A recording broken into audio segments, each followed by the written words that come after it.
ప్రభువైన యేసుక్రీస్తు వారి యొక్క శ్రేష్టమైన నామములో మీ అందరికీ వందనాలు. మనం ఫిలిప్పీ పత్రికలో 2వ భాగంలో ఉన్నాం.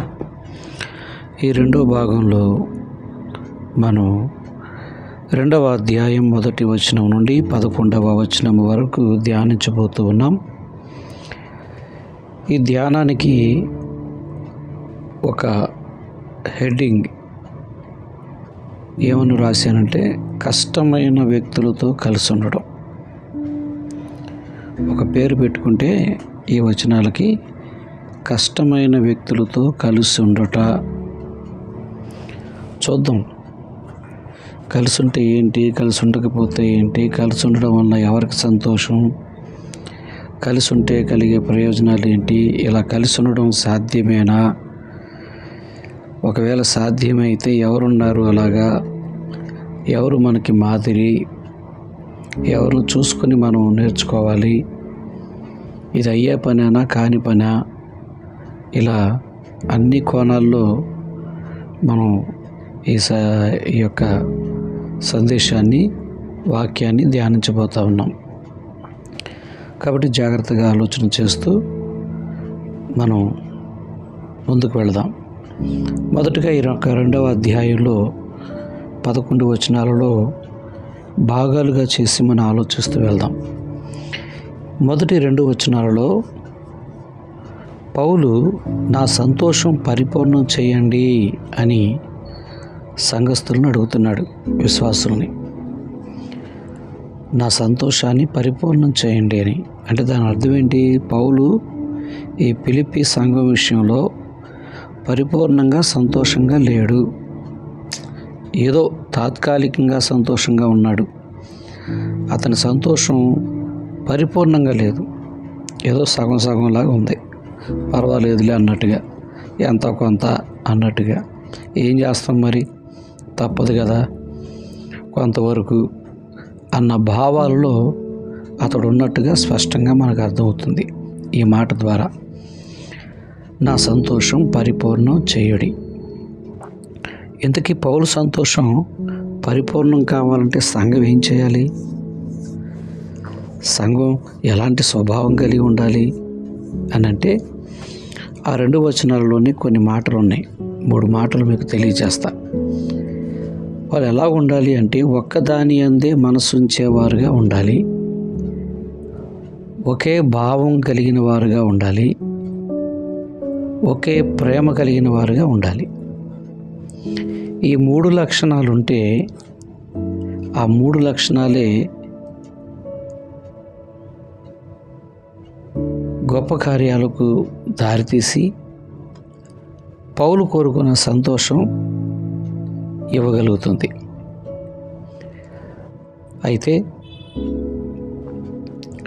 వారి మనసు, ప్రేమ, భావం అనేవి ఎలాగా సాధించుకున్నారు, ఈ లక్షణాలు ఎలాగ సంపాదించుకున్నారు అని మనం ఎలా సంపాదించుకోవాలి, ఇంకా వాళ్ళు సంపాదించుకోలేదు, ఎలా సంపాదించుకోవాలి అన్న కోణంలో మనం ఆలోచించగలిగితే అక్కడే మనం చూస్తాం. ఆ 2 వచనాల్లోనే వారు వాక్యం చేత హెచ్చరింపబడుట ద్వారా ఒకటి, రెండోది దేవుని ప్రేమ వలన వారు ఆదరించబడిన అనుభవం కలిగి ఉండడం ద్వారా, మూడోది సహవాసాన్ని ఇష్టపడే మనసు ఉండడం ద్వారా, నాలుగోది దయా వాత్సల్యతలు అనేవి వారిలో కలగడం ద్వారా ఈ లక్షణాలను, పై 3 లక్షణాలను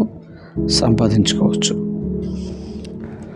ఏక మనసు కలిగే అవకాశం ఈ యొక్క కారణాల ద్వారా జరుగుతుంది. ఒక్కటిగా ప్రేమ కలిగి ఉంటారు, అప్పుడు ఒకే భావం కలిగి ఉంటారు, ఒకే విషయం మీద వారు కలిసి పని చేయగలుగుతారు. ఇప్పుడు వారు వాక్యం చేత హెచ్చరింపబడిన అనుభవం ఉన్నప్పుడు, దేవుని ప్రేమ వలన ఆదరించబడిన అనుభవం ఉన్నప్పుడు, సహవాసంగా కలిసి ఉండాలన్న ఒక మనసు కలిగి ఉన్నప్పుడు, దయా వాత్సల్యతలు వారి యొక్క గుణాలుగా మారినప్పుడు వాళ్ళు అప్పుడు ప్రేమ కలిగి ఉంటారు, ఒక్క భావం కలిగి ఉంటారు, ఒకే విషయం మీద కలిసి పని చేయగలుగుతారు. సంఘం ఈ స్థాయికి పరిపక్వత చెందినప్పుడే నిజంగా ఒక సేవకుడికి పరిపూర్ణమైన సంతోషం కలుగుతుంది. లేకపోతే సంఘం ఈ స్థాయికి పరిపక్వత చెందినప్పుడు ఒక సేవకుడు కడుపు నిండా సంతోషపడతాడు. అది ఈ 2 వచనాల్లో ఉన్న భావం.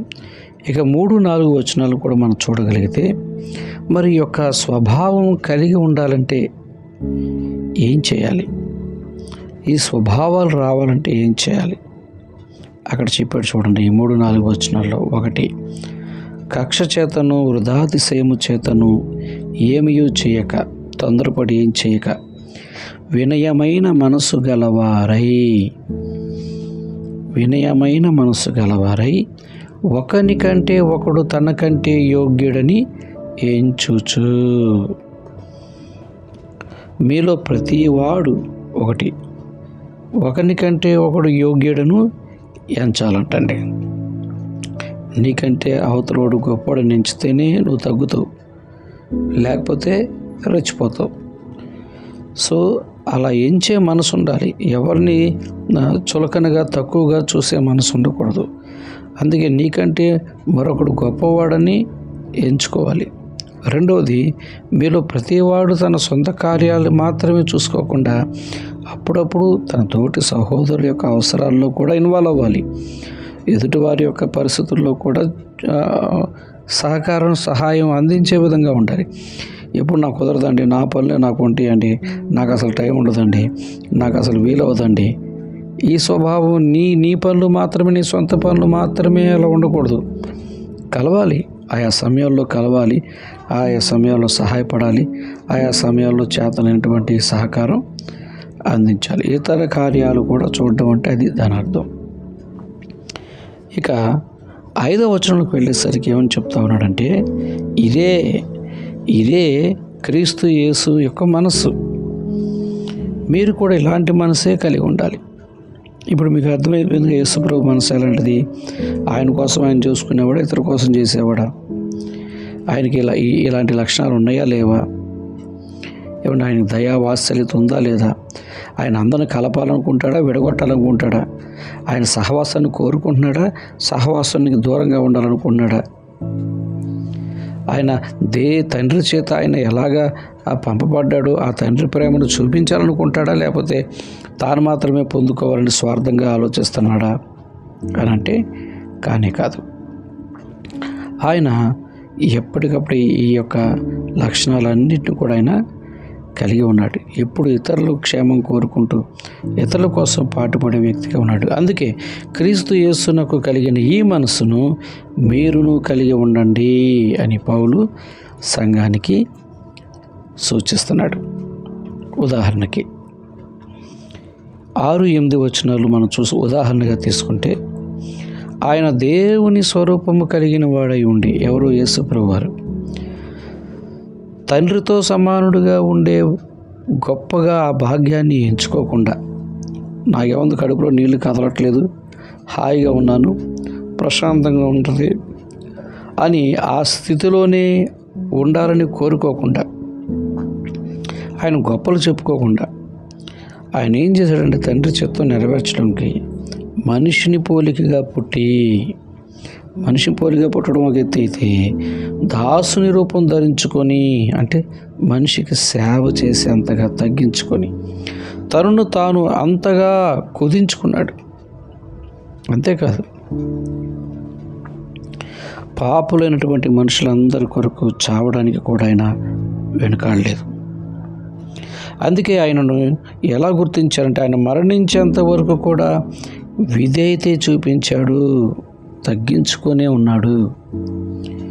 ఎక్కడ కూడా ఎదుటోడు కంటే నేను గొప్పని, నేను ఎవరో తెలుసా, నేను ఎక్కడి నుంచి వచ్చానో తెలుసా, నా పవర్ ఏంటో తెలుసా, నేను దేవుని కుమారుని తెలుసా, అసలు నాలో ఎన్ని శక్తులు ఉన్నాయో తెలుసా, నేను ఎలాంటి కార్యాలు చేయగలను, ఇలాంటిది ఏం చూపించాలి. ఆయన గొప్ప చెప్పుకోవాలా, ఆయన ఏదో చూపించుకోవాలన్న ప్రయత్నం చేయాల. ఎదుటివారికి దేవుని ప్రేమను చూపించాడు, ఎదుటివారి కోసం ప్రాణం పెట్టాడు. ఎలాగంటే తగ్గించుకుంటూ చనిపోయేంత వరకు కూడా ఆయన తగ్గించుకొని బ్రతికాడు. విధేయతగా బ్రతికాడు. దేవునికి విధేయతగా బ్రతికాడు. దేవుని వాక్యానికి విధేయతగా బ్రతికాడు. ఇది ఆయన మనసు. ఇంకా 9 నుంచి 11 వచనం వరకు చూస్తే ఇలాగా యేసు ప్రభువు వారు తగ్గించుకొని విధేయత కలిగి ఈ మనసు కలిగి పనిచేసినందుకు ఉన్నందుకు తండ్రి అయిన దేవుడు ఆయనను ఎలా గొప్ప చేశాడంటే మీకు ఒక 4 ఆ వచనాల్లో ఉన్న 4 విషయాలు మీకు చెప్తా. 1, అన్ని నామముల కన్నా యేసు నామాన్ని పైనామముగా చేశాడు. ఇంకా 2వది, ప్రతి ఒక్కరు కూడా యేసు క్రీస్తు ప్రభువని వారి నోటితో నాలుగుతో ఒప్పుకునేలాగా ఆయన్ని ఆ స్థాయికి ప్రభువుగా చేసి ఉంచాడు. 3వదిగా, ప్రతి మోకాలు యేసు నామానికి వంగే విధంగా చేశాడంటే సర్వాధికారం ఆయనకి ఇచ్చేశాడు. దీన్ని మనం ఎలాగ చూస్తామంటే పరలోకమందు కానీ భూమి మీద కానీ భూమి కింద కానీ అన్న మాటలు మనం చూస్తాం. అంటే పరలోకంలో కానీ భూలోకంలో కానీ పాతాళలోకంలో కానీ ఈయనకి సర్వాధికారం ఉంది కనుక ప్రతి మోకాలు ఈ నామానికి వంచవలసినదే. ఇది ఈ మంచి మనసు కలిగినందువలన దేవుడు, తండ్రి అయిన దేవుడు యేసు ప్రభువుని ఇంతగా హెచ్చించాడు. కాబట్టి ప్రియ దేవుని పిల్లలారా, సంగమా, మనం కూడా క్రీస్తు యేసునకు కలిగిన మనసు మనం కూడా కలిగి ఉంటే దేవుడు మనల్ని కూడా హెచ్చిస్తాడు. మనం హెచ్చించుకోకూడదు. తనను తాను హెచ్చించుకుంటే ఏమవుతాడో మనకు తెలుసు కదా, తగ్గించబడతాడు. తనను తాను తగ్గించుకున్నవాడు, యేసుప్రభు ఎలా తగ్గించుకుంటే తండ్రి హెచ్చించాడో మనం కూడా అలా తగ్గించుకుంటే దేవుడే మనల్ని గణపరుస్తాడు, దేవుడే మనల్ని హెచ్చిస్తాడు. ఆయన అలాగ హెచ్చించడం మొదలు పెడితే అది ఎప్పటికీ నిలిచి ఉంటుంది. అందుకే ఒక మాట ఉంటుంది కదా, ఆయన దీవిస్తే అది ఎన్నటికీ అది దీవెనగా ఉంటుంది. మనకే కాదు, మన కుటుంబాలకి, మన బిడ్డలకు కూడా దీవెనగా ఉంటుంది. కాబట్టి ఆ క్రీస్తు యేసు మనసు మనం కలిగి ఉండాలి. అంతేగాని ఈ ఒకరికంటే ఒకరు యోగ్యుడిగా ఎంచుకోమంటే నాకంటే ఆడు పెద్దోడా, నాకంటే ఆవిడ పెద్దదా, నాకంటే సీనియరా, నేను పెద్దన్నా ఆయన పెద్ద, ఇట్లా గొప్పలు చూసుకుంటా పోయి నాకేం తక్కువ, నువ్వు మాట్లాడపోతే నాకేం తగ్గిపోద్దా, నువ్వు మా ఇంటికి రాకపోతే, మా కుటుంబ ప్రార్థనకు నువ్వు రాకపోతే మాకేమన్నా కొరతగా ఉంటుందా? ఈ అహంకారపు ఆలోచనలు నిన్ను తగ్గిస్తాయని నీకు తెలుసా? అసలు నువ్వు పైకి రావాలనుకుంటున్నావా? గొప్ప స్థితికి రావాలని కోరుకుంటున్నావా? దేవుడు నిన్ను ఆశీర్వదించాలని కోరుకుంటున్నావా? అయితే నీకు ఇదే దారి, క్రీస్తు చూపిన దారి. పౌలు కూడా అందుకే అంటున్నాడు, ఇదిగో మీరు ఒకరికంటే ఒకరు యోగ్యులుగా ఎంచుకోండి, మీరు ఒక్కదాని అందే మనసు ఉంచండి, ఒక్క భావంలోకి రండి, ప్రేమ కలిగి ఉండండి, మీ స్వభావాన్ని మార్చుకోండి. కక్ష చేత కానీ వృధా ప్రయాసం చేత కానీ ఏమి చేసే ప్రయత్నాలు చేయమాకండి, ఏదో ఒకటి చేయాలని. వినయంగల మనసు ఉంచుకోండి, వినయంగల మనసు ఉంచుకోండి. సాధ్యంత వరకు ఎప్పుడు ఉండే పనులేగా, మనకు సొంత పనులే కాదు, అప్పుడప్పుడు ఎదుటివారి కార్యక్రమాల్లో కూడా పాల్గొని వాళ్ళ విషయాల్లో కూడా ఎంతో కొంత చిన్నపాటి సహకారం అందించేవారిలా ఉండండి. అప్పుడే సహవాసం పెరుగుద్ది, అప్పుడే అభిప్రాయాలు కలుస్తాయి, అప్పుడే మనసులు కలుస్తాయి, అప్పుడే మాట్లాడుకుంటాం, అప్పుడే మనం ఎదుగుతాం. కాబట్టి ఈ విషయాలు గుర్తించండి. ఈ 2వ భాగంలో దేవాదేవుడు మనల్ని ఈ రీతిగా బలపరిచి నడిపించునుగాక. ఆమె